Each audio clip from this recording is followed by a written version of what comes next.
The FMCSA Clearinghouse operates on a query system. Employers access the database to pull a specific driver's commercial driver's license record. This happens in two ways. The first is a limited query. Employers run this check annually on their workforce. It returns a binary result. The driver's record is either clear or contains unresolved drug and alcohol violations. No clinical details or substance types are disclosed.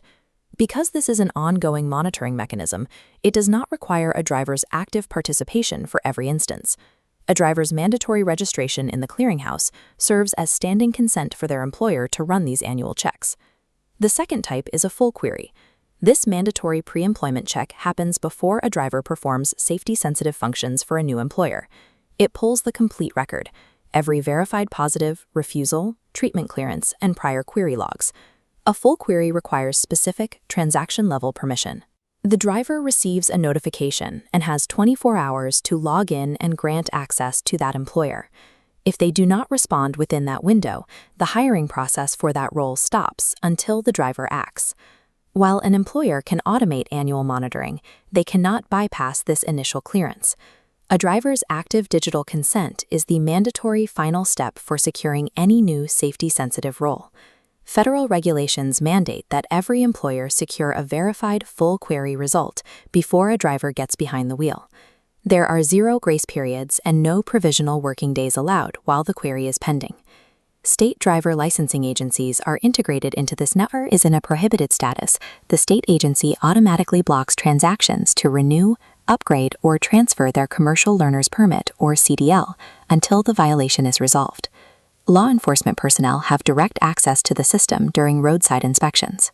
They can query a driver's status in the field in real time. The moment a violation is entered into the database, the federal prohibition is enforceable, regardless of whether the driver's employer is aware of the change. An employer who bypasses the required query and allows a prohibited driver to operate a commercial motor vehicle faces civil penalties. If that unvetted driver is involved in an accident, the employer carries heavy legal liability, even if they believed the driver's record was clean. The strict design of this mandate serves a specific legal purpose. It eliminates an employer's ability to use ignorance or a failure to check as a defense in court. For the query system to function, it requires an immediate flow of violation data. Medical review officers must report a verified positive drug test result to the clearinghouse within a window of 2 business days. This rapid reporting ensures the database reflects the violation in near real time. The moment the medical review officer submits that report, the driver's status updates to prohibited. A driver is illegally grounded before their company's HR department formally communicates the failed test. Employers have their own deadlines. They are required to report direct knowledge of substance use or a driver's refusal to test within 3 business days of the event. To manage these rapid reporting timelines and routine query requirements, many smaller carriers and owner-operators hire a consortium or third-party administrator. These service agents manage testing pools and update clearinghouse records on the employer's behalf. However, designating a TPA does not transfer legal responsibility. If a third-party administrator fails to run a pre-employment query or misses a reporting deadline, the FMCSA enforces the penalty directly against the employer. The administrative work can be outsourced, but regulatory liability rests entirely with the employer. When a driver seeks to restore their driving privileges, they enter the return-to-duty process. They complete an evaluation with a substance abuse professional, undergo treatment, and the counselor reports their compliance to the clearinghouse. At this stage, the driver has met the clinical requirements, but their official status in the database remains marked as prohibited. The driver must then pass a directly observed return-to-duty drug test. But even after the laboratory confirms a negative result, the federal system does not automatically detect it. The status stays prohibited. The status only updates to not prohibited once the employer manually reports the negative return-to-duty test result into the system. Because the clearinghouse relies on manual reporting entries, a driver's eligibility to work depends on entities completing their documentation. Mandatory registration ensures that every CDL holder's testing history, treatment records, and query logs are permanently housed in this federal database. Accessing a specific record within the system requires only 2 identifiers: the driver's commercial driver's license number and their date of birth. Fraudulent operators target these identifiers. Once they obtain a driver's CDL number and birth date, they can exploit the reporting mechanics to enter a fake drug and alcohol violation. This triggers a prohibited status, grounding the driver.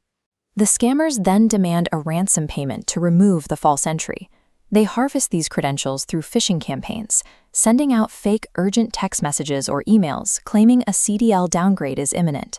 These messages contain links to spoofed websites built to mimic the layout of the official FMCSA portal. Because a single database entry dictates an immediate driving ban, a driver's digital credentials have become weaponizable assets for extortionists. Drivers can defend their records by strictly controlling how they log in. Account access should only happen by manually typing the official .gov URL into a browser.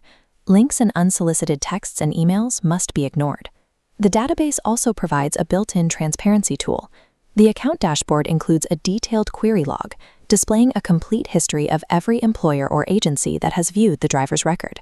By actively monitoring this log, drivers can spot searches run by unrecognized companies. These unauthorized queries are often the earliest signs of compromised data. If data is compromised, drivers need to act immediately. They must change their passwords, enable multi-factor authentication, contact the FMCSA Clearinghouse team, and consult a DOT compliance attorney to correct false entries. The Clearinghouse is a high-stakes federal enforcement tool. Commercial drivers must protect their access credentials with the same vigilance they apply to their bank accounts and social security numbers.